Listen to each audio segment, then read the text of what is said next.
So good morning students. I hope आप लोग बहुत अच्छे होंगे बेटा। And in today's class we are going to discuss some questions which is directly from our ray optics part and specifically from prism part. So I hope you heard that topic and you read also that topic. So बेटा हम आज की class start करते हैं। आज एक हम question करने वाले हैं बहुत अच्छा, एक जेई एडवांस का जो लास्ट ईयर 2023 में आया था। तो क्वेश्चन कैसा है, ये क्वेश्चन ये ऐसा है कि एक प्लेन पोलराइज्ड ब्लू लाइट है, ठीक है। ध्यान से हम एक एक चीज समझेंगे, हमें सब समझ में आएगा।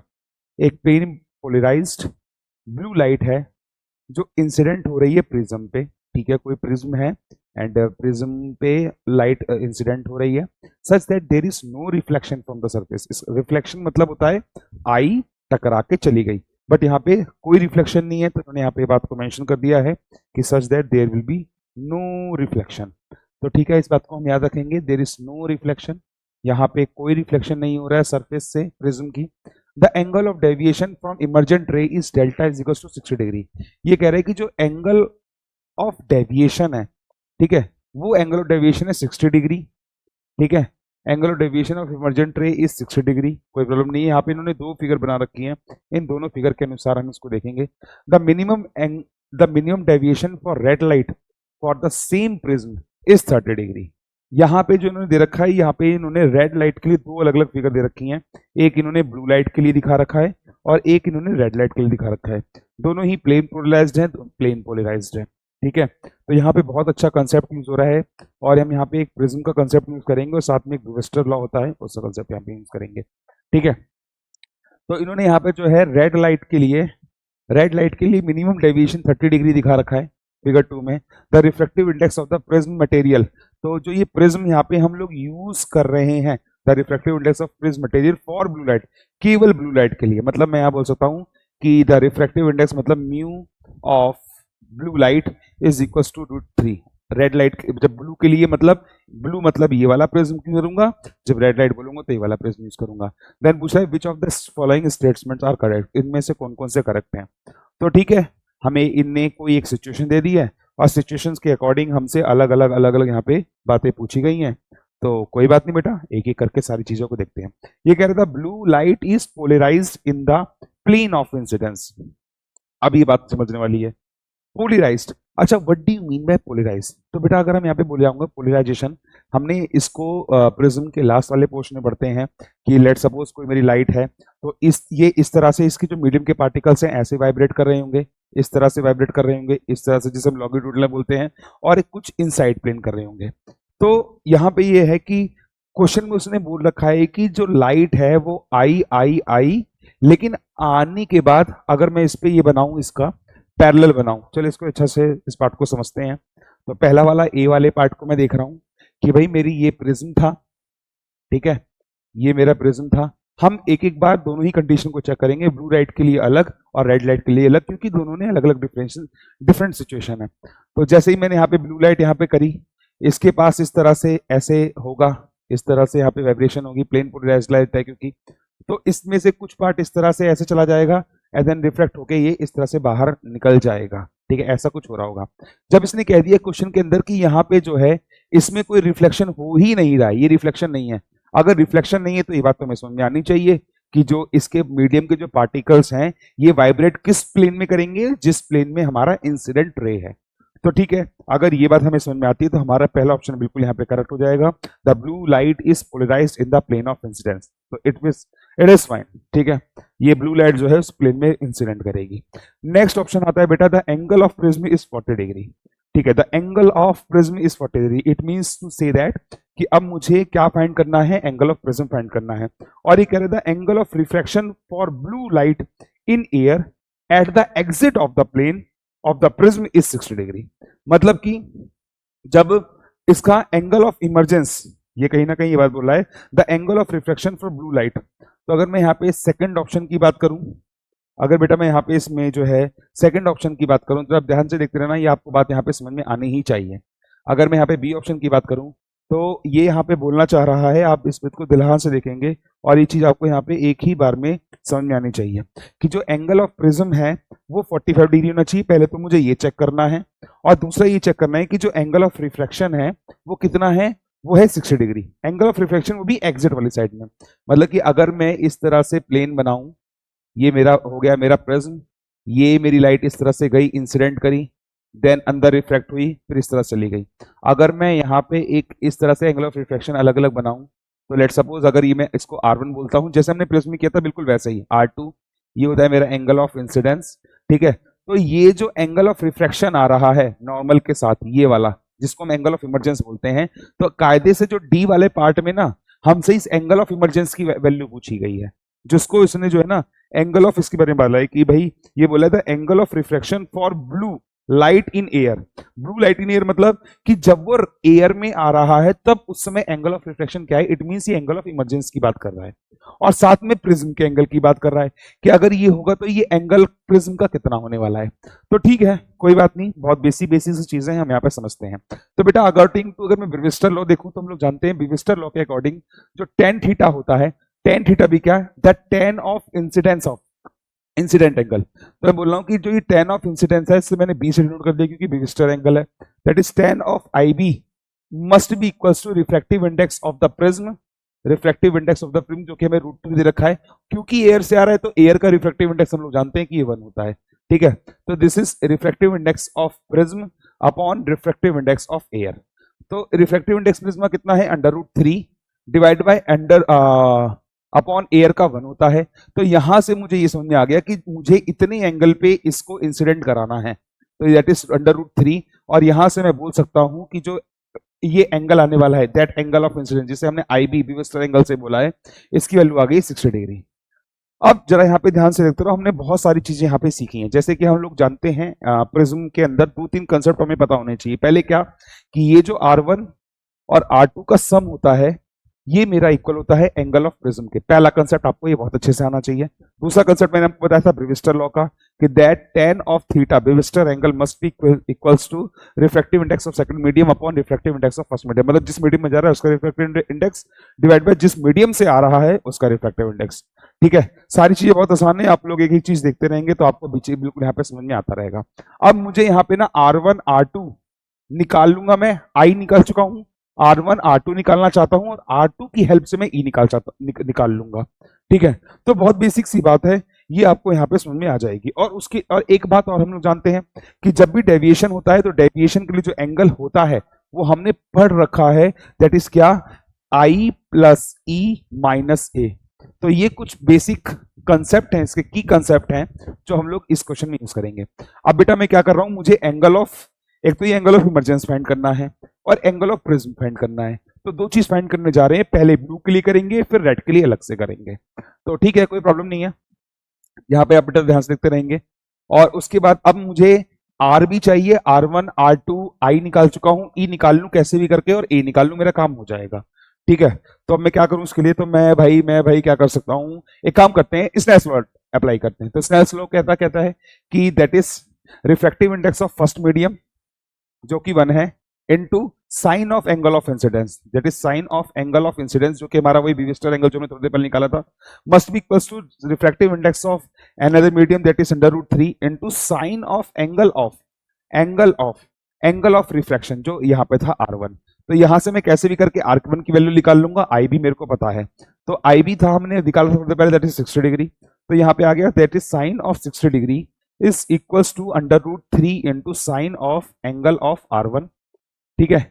मुझे R1 चाहिए तो मैंने साइन R1 को यहीं रहने दिया और उसको दूसरी साइड ले गया, दैट इज क्या, साइन 60, दैट इज साइन का 60 डिग्री डिवाइडेड बाय कितना, √3 डिवाइड में आ गया, तो √3 डिवाइड में आ गया। साइन 60 कितना होता है दुनिया जानती है, दैट इज √3/2, और एक √3 ऑलरेडी नीचे था, √3 से √3 घट गया, दैट इज 1/2। और यहां से मैं बोल सकता हूं कि जो साइन ऑफ एंगल R1 आया वो आया 1/2, और यहां से जो R1 एंगल आया हम उसे क्या बोल सकते हैं, that R1 is nothing sir but it is sine theta की वैल्यू 1/2 कब होती है, 30 डिग्री पे होती है। तो R1 आ गया कितना बेटा मेरा, 30 डिग्री। देख लो भाई, हमने क्या क्या फाइंड कर लिया, यहाँ पे हमने काफी सारी चीजें फाइंड कर ली हैं, जैसे कि मैंने ये निकाल लिया एंगल ऑफ इंसिडेंस हमारा कितना आया था, 60 डिग्री आया, ठीक है। फिर उसके बाद मैंने एंगल R1 निकाला, R1 की वैल्यू कितनी आई, दैट विल बी 30 डिग्री। अब मुझे कैसे भी करके R2 निकाल लूं, और R2 निकालने के बाद E निकाल लूंगा। E हमारा एंगल ऑफ रिफ्लेक्शन पूछा है चौथे वाले फोर्थ पार्ट में, तो E निकाल लूंगा और A निकाल लूंगा। तो देखते रहो भाई, अगर मैं कंसेप्ट नंबर 1 को यूज करूं तो हम लोग जानते हैं R1 प्लस R2 की वैल्यू होती है A के बराबर, ठीक है। R1 प्लस R2 की जो वैल्यू होती है वो A के बराबर होती है, तो हम इसको यहाँ पे यूज कर लेंगे। तो और थर्ड अगर मैं कंसेप्ट यूज करूं तो देखो बेटा, थर्ड वाला concept that is delta is equals to I plus E, that is I plus E minus A। ये भी हमारा एक कंसेप्ट था जो हम इसको यूज कर सकते हैं। और क्योंकि क्वेश्चन के अंदर मुझे ये दे रखा था, क्या दे रखा था, ये डेल्टा दे रखा था क्वेश्चन के अंदर। आप देखो ना यहाँ पे क्वेश्चन में दे रखा है कि जो डेविएशन है वो 60 डिग्री है। तो देखो इस डेविएशन वाले एंगल को मैं यूज करूंगा। एंगल ऑफ डेविएशन है 60 डिग्री, then 60 degree is equals to angle of incidence, अभी थोड़ी देर पहले मैंने 60 डिग्री निकाला था, तो ये अगेन ही हो गया 60 डिग्री, प्लस आई प्लस ई माइनस ए। अब अगर आप इस इक्वेशन को देखोगे तो ये 60 डिग्री, ये 60 डिग्री कट गया और ई बराबर ए आ गया, ई बराबर ए। मतलब जितना एंगल ऑफ रिफ्रैक्शन आएगा उतना ही एंगल ऑफ प्रिज्म होना चाहिए।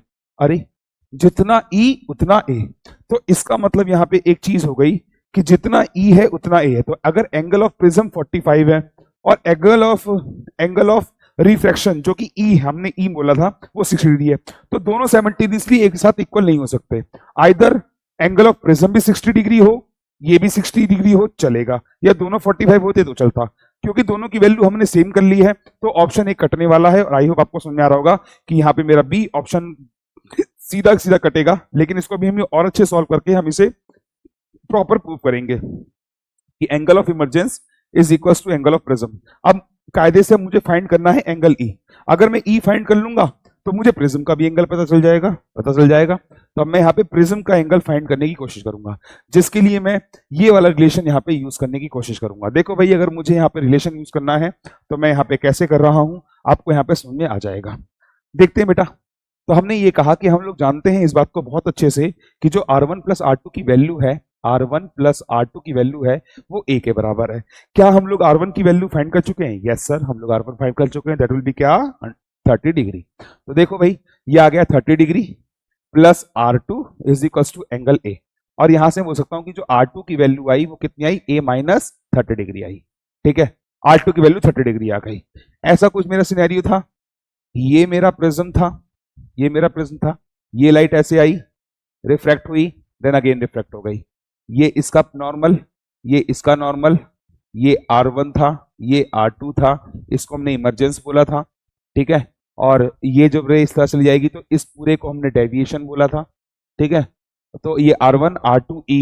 अब मैंने क्या किया, अब मैं काम और कर रहा हूं यहाँ पे बेटा, मैं काम ये कर रहा हूं कि अभी मैंने पहली वाली सरफेस पे स्नेल्सो लगाया था पहली बार, अब मैं सेकंड वाली सरफेस पे स्नेल्सो लगा रहा हूं। तो अगर इस पे स्नेल्सो लगाना है तो मैं क्या बोलूंगा, मैं बोलूंगा सर ये इसका रिफ्रैक्टिव इंडेक्स जो कि √3 है, refractive index of that medium जहां से रे जा रही है, into sine of angle R2 must B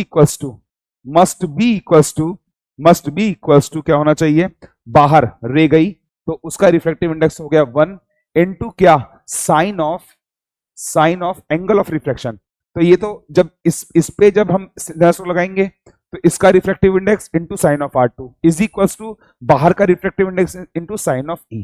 तो यहाँ पे साइन ऑफ मैं E यूज कर लूंगा, और हम लोग जानते हैं जो E है और A है वो तो दोनों एक दूसरे के इक्वल ही थे, तो मैं यहाँ पे E की जगह A यूज कर सकता हूँ, that is sine of angle of A।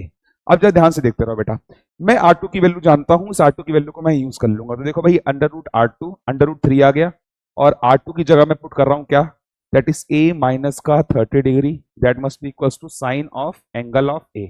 ठीक है, मैं क्या करना चाह रहा हूँ, मैं E की वैल्यू या A की वैल्यू कोई भी वैल्यू फाइंड कर लूंगा तो मेरा पहला, दूसरा पार्ट और चौथा पार्ट वेरीफाई हो जाएगा, fourth part and second part and fourth part. अब देखते रहो, अब मुझे यहाँ पे कुछ समझ नहीं आ रहा है, लेकिन मुझे एक साइन नहीं दिख रहा है, केवल कांस्टेंट। तो ठीक है, निकाल सकते हैं, इस वेरिएबल को हम निकाल सकते हैं। तो देखो √3 मैंने बाहर दिया, साइन A माइनस का फॉर्मूला, A माइनस B का फॉर्मूला होता है that is sine A into cos B।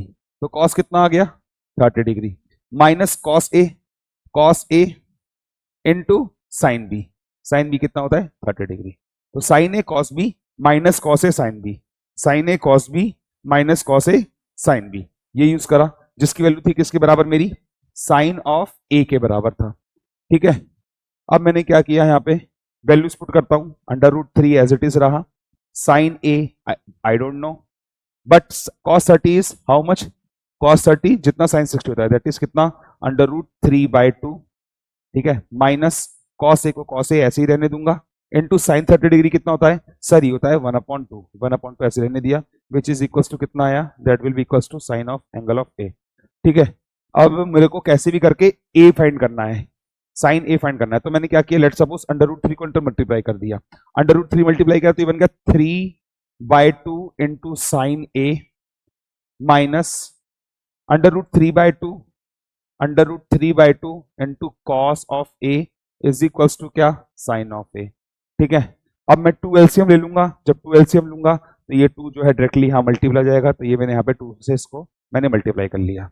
मुझे चाहिए क्या, मुझे कैसे भी करके ए मिल जाए, ए मिल जाएगा तो मेरा काम यहाँ पे हो जाएगा।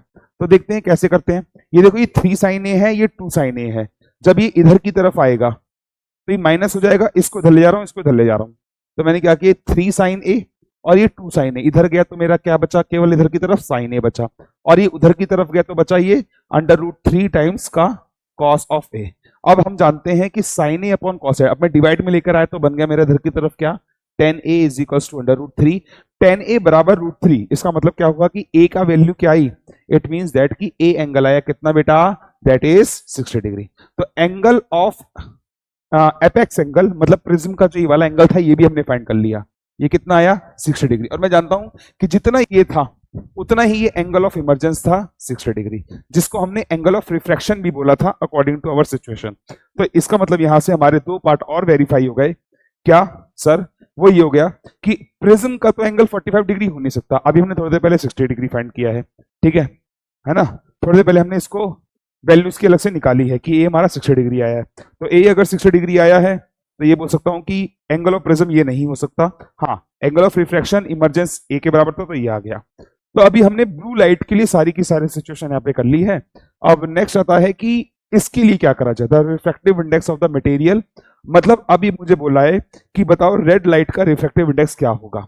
तो कोई बात नहीं, रेड लाइट में जो है हम लोग हमें बोल रहा है रेड लाइट में कि रेड लाइट में, अच्छा ब्लू लाइट में कोई मिनिमम डेविएशन नहीं था, बट रेड लाइट के अंदर मिनिमम डेविएशन है। अगर मिनिमम डेविएशन है तो क्या मुझे कोई रिलेशन पता है मिनिमम डेविएशन के को लेके सॉल्व करने का?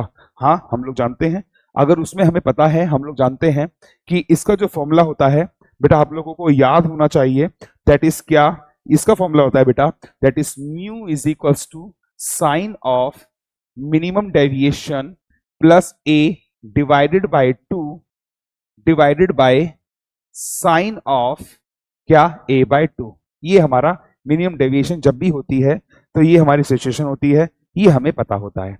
चलो अब मुझे यहाँ पे कैसे भी करके मुझे रिफ्रैक्टिव इंडेक्स फाइंड करना है, क्योंकि क्वेश्चन ने बोला है कि जब रेड लाइट में होगा तो उस समय रिफ्रैक्टिव इंडेक्स क्या होने वाला है। तो देखो बेटा, मैंने क्या किया, साइन को ऐसे ही रहने दिया, angle of deviation, minimum deviation हमें दे रखा है क्वेश्चन के अंदर, कितना दे रखा है सर, मिनिमम डेविएशन बेटा दे रखा है हमको, दैट इज कितना, I think it is minimum deviation is 30 degree. तो ठीक है, मैं इस 30 डिग्री की वैल्यू को यहाँ पे पुट कर लूंगा, तो आ गया 30 degree plus angle of prism तो हम भी निकाल ही चुके हैं, जो कि हमारा एंगल ऑफ प्रिज्म कितना आया था, 30 डिग्री आया था, that is 60 degree upon 2 divided by sine of a/2, ए कितना है 60, तो 60/2। आई होप आपको बात समझ में आ रही होगी। अब मैंने इसको सॉल्व कर लेता हूं और यहां से जो भी आएगा मेरा रिफ्रैक्टिव इंडेक्स आने वाला है, तो म्यू इज इक्वल्स टू, ये हो गया 60 प्लस 30 दैट इज 90, तो ऊपर तो हो गया 90/2 that will B 45 degree divide bye 60/2 is 30, तो ये आ गया नीचे साइन ऑफ 30 डिग्री। सॉल्व किया तो साइन 45 कितना होता है 1/√2, और साइन थीटा कितना होता है 1/2, तो ये आ गया 2/√2, रेशनलाइज करेंगे तो बन जाएगा √2। तो क्या रिफ्रैक्टिव इंडेक्स मिनिमम डेविएशन के केस में, जिसको रेड लाइट करके इन्होंने डिनोट किया है, क्या रिफ्रैक्टिव इंडेक्स √2 आ रहा है? तो हमने जब चेक किया तो yes, the refractive index of the material will be √2। तो this was the solution of this problem. I hope बेटा आप इस बात को समझे होंगे। अब हम चलते हैं नेक्स्ट क्वेश्चन की तरफ। जरा आप लोग ध्यान से इस क्वेश्चन को एक बार रीड करिए। ये कंफर्म है कि बेटा ये बहुत बेसिक क्वेश्चन है, आपको तुरंत के तुरंत यहाँ पे समझ में आ जाएगा। ठीक है, अब ये मुझे कह रहा है कि एक थिन प्रिज्म है जिसका एंगल है 60 डिग्री। ठीक है, एक थिन प्रिज्म है जिसका एंगल है 60 डिग्री, मतलब ये पहला प्रिज्म और दूसरा प्रिज्म। तो मैं इसको बोल रहा हूँ, लेट्स सपोज ये A1 दे रखा है, A1 दे रखा है मेरे को 60 डिग्री, कोई प्रॉब्लम नहीं है। And the refractive index of yellow light is 1.5। तो मुझे जो है येलो लाइट का रिफ्रैक्टिव इंडेक्स दे रखा है, तो मतलब y म्यू ऑफ 1 बोल रहा हूँ इसको, मैं येलो वाले को म्यू 1 बोल रहा हूँ, ये मुझे 1.5 दे रखा है।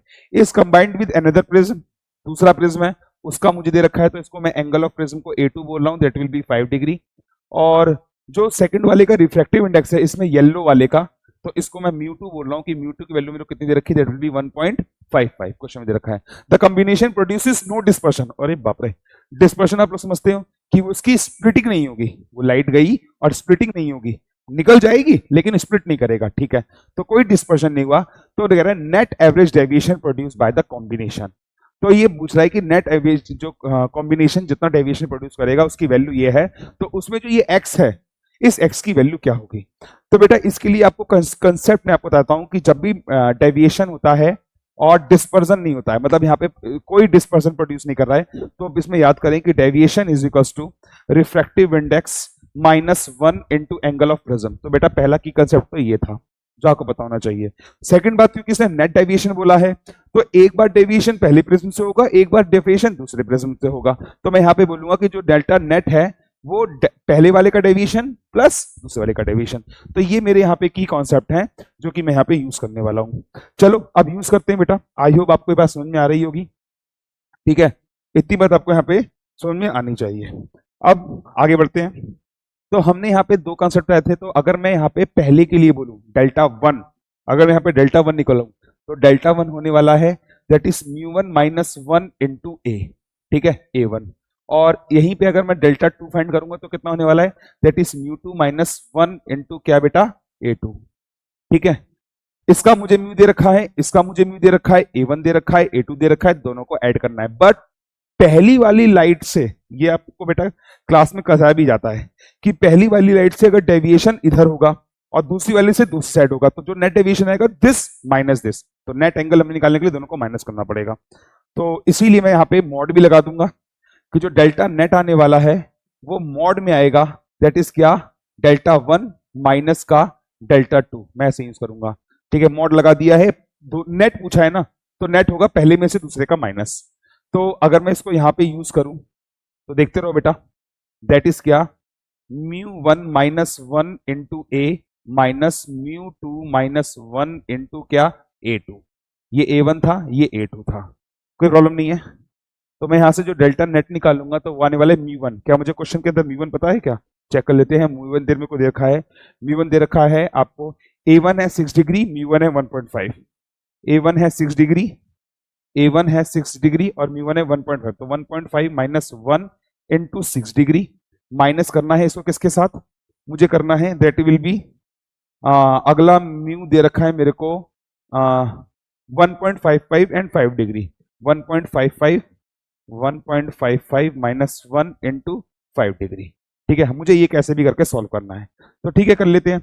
1.5 में से 1 गया तो बचा 0.5 इंटू 6 दैट इज 30, है ना, 0.5 से 30 दैट विल बिकम 3, या गया 3 माइनस 1.55 माइनस में that will B 0.55 and 0.55 into 5 that is I think 2.75 degree, ये 3 डिग्री 2.75 डिग्री। इसको सॉल्व किया तो 3 में से 2.75 गया तो आई थिंक बचा आपका 0.25, है ना।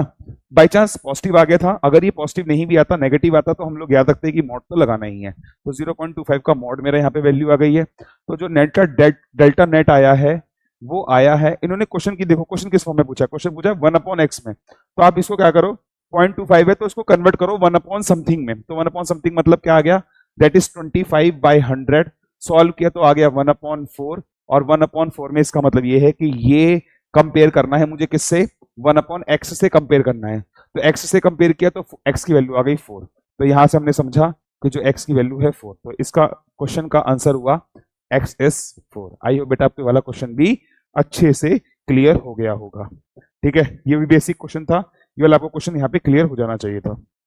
आगे बढ़ जाए क्या, चलो नेक्स्ट एक और क्वेश्चन है बेटा, इस क्वेश्चन को भी हम लोग देखते हैं, पक्का है कि आपको ये वाले क्वेश्चन भी समझ में आएगा ही आएगा। चलो एक और क्वेश्चन, क्वेश्चन को पढ़ते हैं। ये कह रहे थे cross section of prism of an equilateral triangle ABC in the figure. ठीक है, ये एबीसी की फॉर्म में ट्राइंगल है, इक्विलेटरल है। इक्विलेटरल का मतलब क्या होता है कि सारे के सारे एंगल 60 डिग्री होंगे और सारी की सारी साइड्स 10 सेंटीमीटर, ये भी 10, ये भी 10, और अगर इसके पीछे परपेंडिकुलर आऊंगा तो ये मेरा हो गया 5, ये हो गया मेरा 5। कोई मुझसे पूछेगा ये डिस्टेंस, मैं बोलूंगा दैट इज 10 का, दैट इज दिस का स्क्वायर प्लस दिस का स्क्वायर 10 का स्क्वायर। तो कोई मुझसे पूछेगा इसकी वैल्यू क्या होगी, तो मैं बोलूंगा that is 10 square minus 5 square. तो 100 में से 25, तो 100 में से 25 गया तो आई आपको समझा रहा होगा that is 75 under root, that is 5 under root 3। तो ये लेंथ मेरे पास आ गई है, कौन सी, एपी। ये एपी डिस्टेंस मैंने निकाल लिया है और ये आई मेरी दैट इज 5 अंडर रूट 3। ये डिस्टेंस मुझे पता था, ये पूरा 10 है, ये 5 है, ये 5 है, 5 सेंटीमीटर तो आ गया 5 रूट 3 सेंटीमीटर। चलो आगे बढ़ते हैं नेक्स्ट। अच्छा ये तो ध्यान जरूर रखेंगे कि क्वेश्चन के अंदर हमें सीजीएस में देखा है कि एमकेएस में, तो अगर ये सब चीजें हम बाद में मेंटेन कर लेंगे तो ठीक है। इक्विलेटरल ट्रायंगल इसने दिया, इससे मैंने इसकी सारी इंफॉर्मेशन निकाल ली। अब आगे बढ़ते हैं। Is observed using prism where angle of incidence is equals to prism angle. बेटा यहाँ पे इसने क्या बोला है कि जो एंगल ऑफ इंसिडेंस है, जब मैं यहाँ पे पी पॉइंट से रे को लेके जा रहा हूं तो इस समय जो एंगल ऑफ इंसिडेंस है वो मेरा एंगल ऑफ प्रिज्म के बराबर है, मतलब एपेक्स एंगल के बराबर है। द टाइम टेकन ट्रेवल, मतलब टाइम बताओ जब ये पी से लेके ए पे लाइट जाएगी, ये मिड पॉइंट है, क्वेश्चन बोल रखा है ट्रेवल फ्रॉम पी टू ए इस, तो टाइम पूछा है। भाई हम लोग जानते हैं टाइम निकालना है, तो स्पीड इज इक्वल टू क्या होता है, डिस्टेंस अपॉन टाइम। तो टाइम क्या होने वाला है, डिस्टेंस अपॉन स्पीड। तो कैसे भी करके मैं डिस्टेंस निकाल लूं। क्या मैं डिस्टेंस निकाल चुका हूं यहां से लेके यहां तक की, यस, दैट इज कितना, मैं बाद में यूज कर लूंगा, डिस्टेंस भी पता है। अब मुझे फाइंड करना है इसकी स्पीड। और बेटा आप लोगों को पता है कि जब भी हम यहाँ पे स्पीड फाइंड करते हैं, ध्यान से देखते हैं ना, हम लोग जानते हैं कि कोई भी इलेक्ट्रोमैग्नेटिक वेव होती है तो उसकी जो स्पीड होती है इलेक्ट्रोमैग्नेटिक वेव की, वो इस किसके बराबर होती है, स्पीड ऑफ लाइट के बराबर होती है। कब, जब वो किस में चल रहा हो, वैक्यूम में चल रहा हो। लेकिन अगर उसी की स्पीड मुझे पूछना हो, उसी ईएम वेव की मुझे स्पीड पूछना हो, तो हम जानते हैं कि वो जाती है सी अपॉन म्यू। कब, जब मैं उसे मीडियम में ट्रेवल कराता हूं। और उस मीडियम का रिफ्रैक्टिव इंडेक्स कितना है, जब उस मीडियम का रिफ्रैक्टिव इंडेक्स कितना है बेटा, that is C by mu, जब उसका refractive index C by mu है। ठीक है, तो बेटा हम इसमें वैल्यू पुट कर रहे थे और हम लोग जानते हैं रिफ्रैक्टिव इंडेक्स तो हमें दे ही रखा है वैसे क्वेश्चन के अंदर। तो refractive index equilateral triangle P, the time taken the light travel from P to this. ठीक है, तो पहले यहाँ पे हम पुट करते हैं और सारी चीजें हमारी यहाँ पे ऑलरेडी निकल जाएंगी। तो एक बार देख लेते हैं बेटा।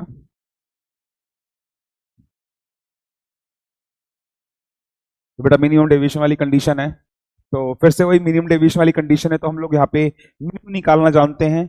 म्यू की वैल्यू क्या होगी बेटी, that is sine of delta M plus A by 2 divided by sine of A by 2, क्योंकि मिनिमम डेविएशन की कंडीशन है तो यहाँ मैं पुट कर रहा हूँ that is sine of delta A M.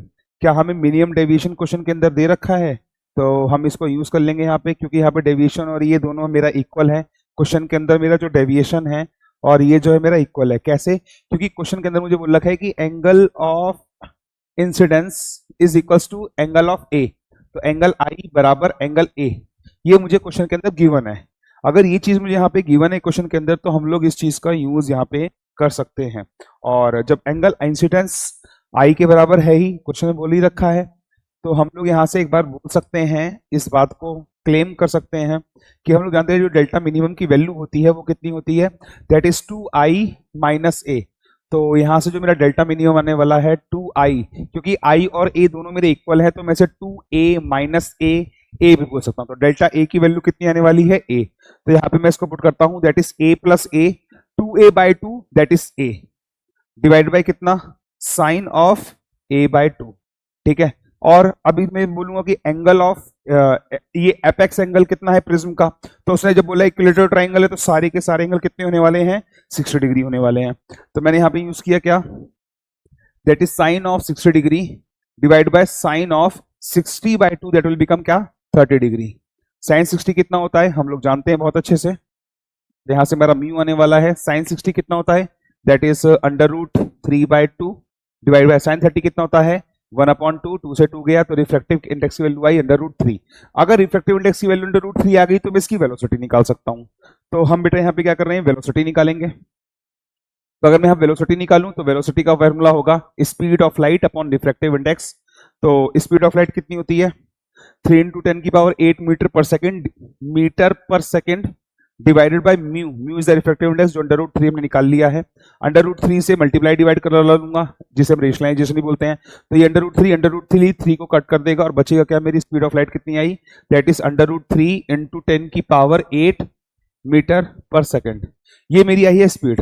और अब जब मेरी स्पीड आ गई है तभी मैंने थोड़ी देर बाद बोला था कि भाई मेरे को स्पीड निकालनी है, डिस्टेंस पता है, टाइम आ जाएगा। तो देखो भाई मैं यहाँ पे यही यूज कर रहा हूं कि मुझे टाइम चाहिए ना, तो डिस्टेंस कितनी है, रे यहां से गई यहां तक पे निकली, तो ये डिस्टेंस है कितनी हमने निकाली थी, कितना निकाला था डिस्टेंस, दैट इज 5√3।